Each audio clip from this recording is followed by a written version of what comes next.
Giovannini maintenant, je suis patron de l'hôtel de ville de Crissier. Ça fait maintenant 26 ans que je pratique dans la maison. J'ai eu la chance de travailler avec mes 3 prédécesseurs. Et il y a une histoire ici qui est quand même particulière. C'est la seule maison qui a eu 5-4 chefs qui se sont succédés. Tout le temps maintenant cette qualité. Et ici on est dans une pièce un peu particulière. C'est encore pas tout à fait terminé, mais c'est tout, ça sera tout neuf. L'idée c'est d'avoir un petit musée sur toute l'histoire de la maison, où on pourra profiter d'un apéritif ou d'un café, pour pouvoir un peu montrer l'étendue de l'histoire de cette maison si particulière. Donc c'est un petit projet qui me tenait à cœur. Et puis vu la période, moi j'ai eu le temps de m'en occuper. Et alors Camille Gariglio, moi je suis le chef sommelier. Ça fait 9 ans que je suis dans la maison maintenant. Je suis arrivé à l'époque de Philippe Rochat encore, c'est un petit peu plus récent que le chef. Mais c'était la fin de Philippe Rochat, après l'époque de Benoît, et puis maintenant avec le chef depuis le tout début, on va dire. Voilà. Donc c'est moi qui m'occupe des vins.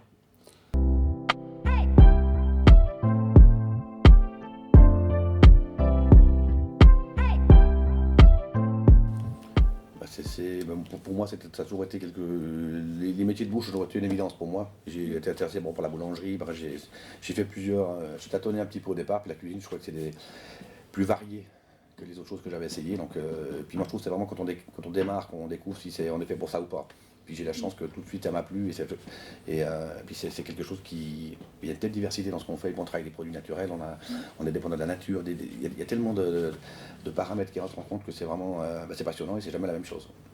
Moi je suis d'origine lyonnaise à la base, donc c'est vrai que j'ai toujours grandi dans une ambiance où on passait nos dimanches à table, donc ça c'est une tradition qu'on perdure encore aujourd'hui. Et donc voilà, on a toujours vécu un peu là-dedans, dans les grands repas, le vin, la gastronomie, donc moi ça a toujours été un petit peu, je me voyais pas tellement dans la cuisine, mais l'ambiance de la cave, tout ça déjà petit, ça me plaisait beaucoup, donc assez rapidement je me suis tourné vers la sommellerie et puis jusqu'à aujourd'hui, quoi. Voilà.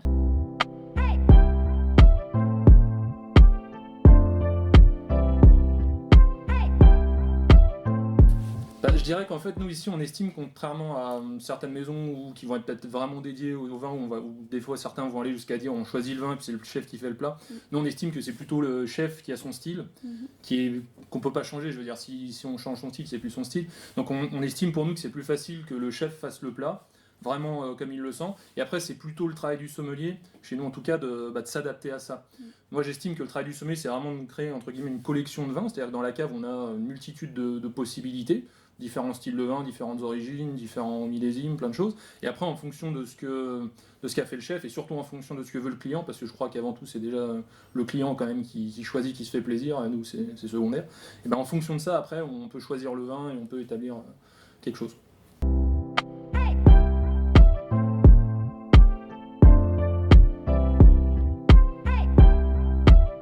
Je veux dire qu'on a, alors Covid ou pas Covid, on a une manière très dynamique des réseaux menus parce que les gens ont fait 5 cartes par année, on fait 5 saisons par an pour être le plus proche de nous pour nos marchandises. On n'achète plus un produit frais qui dépasse les pays, on va dire, limitrophes à nous. Le but c'est de ne pas faire venir des produits d'Amérique du Sud ou d'Asie, ça c'est fini. On est vraiment en Suisse ou les pays voisins. Donc déjà 5 fois par an on change tout et surtout il y a toujours un grand choix chez nous, il y a 2 menus plus la carte. Sur les menus, c'est jamais les mêmes plats d'année en année. Donc on fait que ça en fait, c'est jamais la même chose qui revient. Il y a des saveurs qui peuvent revenir, mais les plats sont jamais les mêmes. C'est vrai que les clients sont on a la chance d'avoir une clientèle très très locale, ce qui est incroyable. On a une clientèle très régulière et ces gens-là sont toujours assez... Mais ils savent pourquoi ils viennent aussi souvent, c'est qu'ils mangent jamais la même chose. Et pour que ce soit, on parle des accords avec le vin, mais c'est pareil, à chaque saison, c'est pas comme si les plats revenaient les mêmes, où il y a un truc précis, puis il se dit, tiens, c'est tout le temps la même chose. Ça évolue tout le temps, c'est jamais pareil. Donc oui, là, on a eu du temps de s'occuper des prochaines cartes déjà. On aura malheureusement loupé une saison, on va louper la saison d'hiver, malheureusement, on va reprendre, on ne sait pas quand, mais ça sera certainement pas l'hiver, déjà le printemps. Mais c'est vrai que le côté dynamique, il a toujours été très important ici. C'est ce qui fait aussi la différence, c'est que les clients viennent, j'ai des clients qui viennent 15-20 fois par année, ils mangent jamais 2 fois le même truc.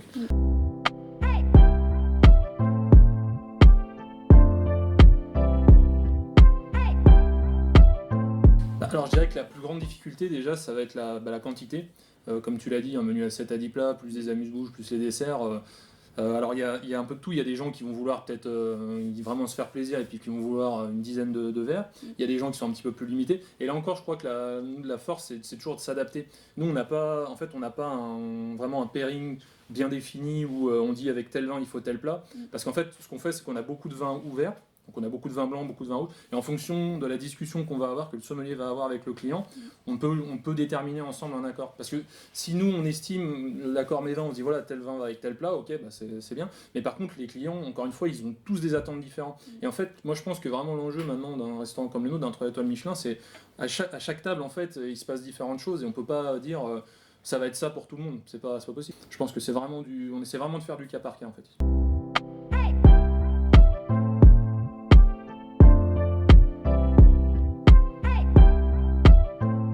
Déjà que dès qu'on va pouvoir reprendre, il va y avoir une ruée de la clientèle qui se réjouit de pouvoir reprofiter, de se faire, d'être à table, de passer un bon moment.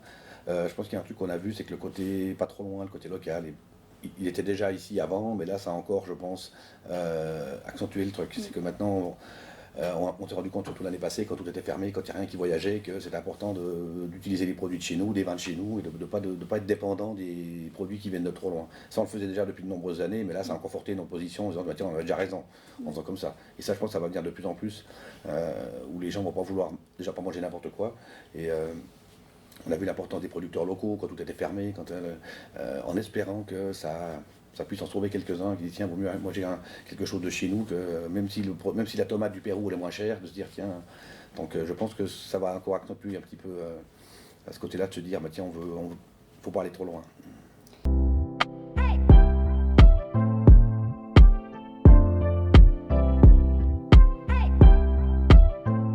Moi je pense qu'il y a un truc important, c'est que les gens ne sont pas fous.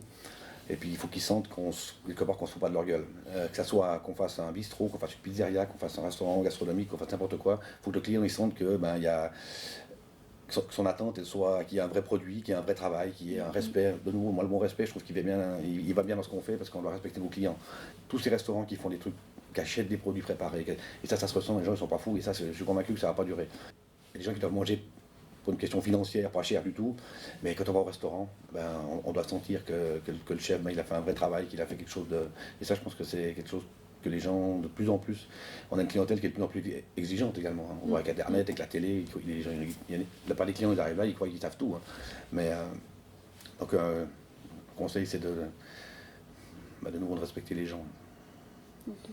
Moi, mon conseil pour les jeunes sommeliers, c'est peut-être de ne pas oublier qu'on est avant tout au service des gens, c'est un métier de service, et qu'il y a le côté technique du vin qui est bien, il faut l'avoir, mais il ne faut pas trop baratiner les gens. Je crois que les gens, ce qu'ils veulent quand ils viennent dans un restaurant, c'est avant tout sortir, se faire plaisir. Donc c'est pas juste des connaissances ultra pointues sur le vin, mais c'est une attention, une certaine sympathie, de la bonhomie, c'est un peu... Vraiment le côté service que des fois on a tendance à un peu oublier dans la sommellerie, mais c'est vraiment l'ensemble de l'expérience client qui vient pas pour prendre une leçon sur le vin, mais qui vient vraiment pour passer un bon moment. Chacun à sa façon, il y en a qui vont vouloir un service très proche, un peu amical, il y en a qui veulent quelque chose de très cadré. Et là je crois que c'est vraiment la plus-value que peut amener un bon professionnel, c'est d'arriver à cerner un petit peu ce côté-là, ce que cherche le client. Vraiment cette notion de service.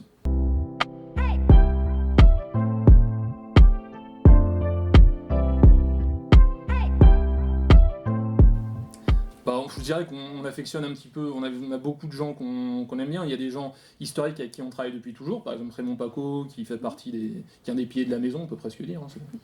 Voilà, ça fait partie des gens avec qui on travaille depuis Frédéric Jardet, puis on aime cette maison par exemple, on aime ce qu'ils font là-bas parce que ça fait partie des gens qui se renouvellent énormément, même si c'est le côté très traditionnel, une vieille maison entre guillemets du canton de Vaud, mais qui est en train de se rajeunir beaucoup, surtout avec l'arrivée de Laura, tout ça. Donc il y a quand même un parallèle avec ce qui se passe ici, parce que mine de rien, il y a une continuité.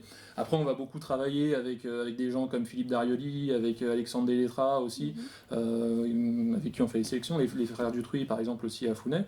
Et puis après, je dirais que nous, on est ouvert à tout le monde en fait. L'idée, c'est d'avoir une carte des vins qui vit, donc il y a des choses qui arrivent, d'autres qu'on met plus, d'autres qui... Et voilà, c'est un peu cette idée de dynamisme en fait qui nous plaît aussi, qu'on retrouve dans le vignoble suisse. C'est que dans une petite surface, entre guillemets, une petite superficie de terrain, on arrive quand même à trouver un panel de vins qui est énorme, et donc ça c'est super pour nous, parce que ça nous permet d'avoir une offre qui est très locale, mais qui est à la fois très diverse. Ouais.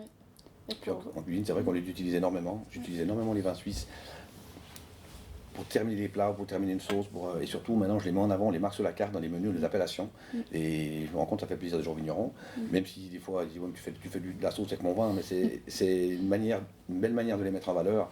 On l'a vu avec la Grive à Raymond, là, c'est un vin que personne connaît, et de mettre ça dans les plats, mais les gens ont déjà une interrogation, qu'est-ce que c'est que ça? La Grive de Féchy, qu'est-ce que c'est que ce truc? Et ça permet de nouveau de les mettre en avant et la clientèle apprécie ce côté de nouveau très local.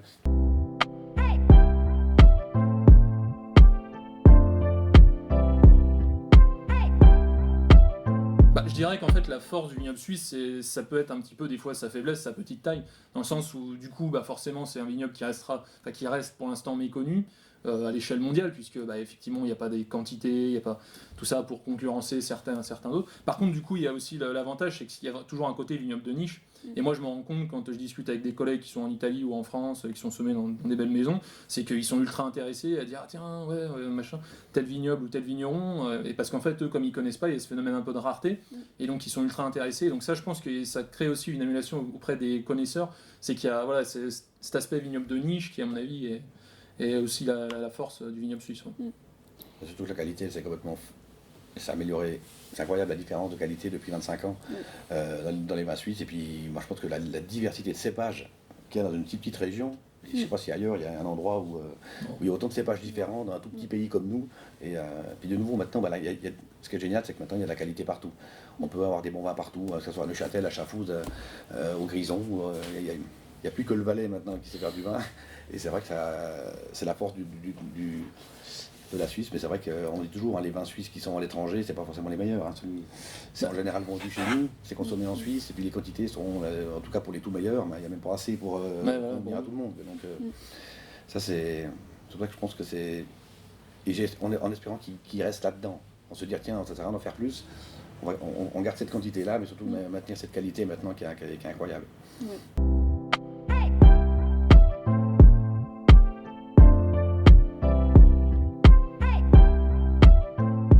C'est vrai qu'on fait, nous on fait 5 saisons par année, il y en a une c'est assez particulière, c'est l'automne, c'est la chasse, c'est pour nous une saison incroyable pour la gastronomie, mais il y a une telle diversité de gibier, il y a de la viande toute l'année mais c'est pas pareil, en plus on travaille avec des animaux sauvages qui sont tous un peu différents, donc c'est passionnant de cuisiner le gibier.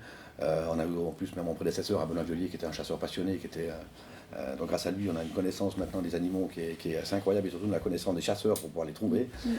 Et c'est vrai que c'est une saison qui est un peu spéciale pour l'accord entre les produits et les vins, parce qu'évidemment le gibier ça a la pêche. Il y a des goûts qui sont plus marqués que le reste de l'année, c'est plus puissant, on peut oser, moi je trouve, plus. Et dans ce plat-là en particulier, c'est un plat un peu plus rustique, c'est une tourte de gibier dans le feuilletage, mais c'est quelque chose qu'on faisait avant sur demande, ou que je faisais dans les soirées chasse, on fait des soirées comme ça, puis c'est vrai que chaque client qu'on va faire ça, quand ils reviennent la fois d'après, ils la réservent déjà, parce que il y a un côté un peu plus rustique, mais par contre il y a un côté évidemment très aromatique. On a la petite masse à l'intérieur, qui fait une masse un peu comme un pâté, si on veut bien. Par contre, après, on va rajouter l'oiseau qui est cuit en filet par-dessus pour retrouver la texture de l'oiseau et surtout le goût original de l'oiseau, qui va changer évidemment de la terrine avec ce qu'on va mettre à l'intérieur. Donc c'est un plat qui est très qui est vraiment aromatique. C'est gourmand, c'est rond, c'est de la cuisine. C'est vraiment de la cuisine un peu, presque dire à l'ancienne, mais c'est des plats qui font plaisir. Et je trouve que c'est intelligent dans un restaurant comme le nôtre d'avoir des plats évidemment très élaborés, très modernes, mais de temps en temps on sait que les gens veulent manger quelque chose de... Donc il faut savoir faire un peu les deux. Donc ce plat-là, il est vraiment...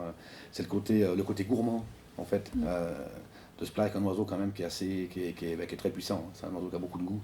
Et donc de l'arrondir un petit peu avec la masse à l'intérieur, avec le foie gras, avec le feuilletage, c'est une belle...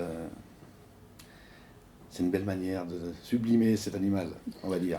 Et puis pour en parler avec le vin, c'est vrai que cette tourte, comme dit le chef, c'est un plat rustique, c'est incroyable quand ça arrive, c'est joli, c'est feuilleté, ça sent bon, c'est des plats vraiment à l'ancienne, assez gourmands. Et puis donc avec ça, on aime bien proposer la Syrah justement d'Alexandre Deletral, la cave des Amandiers.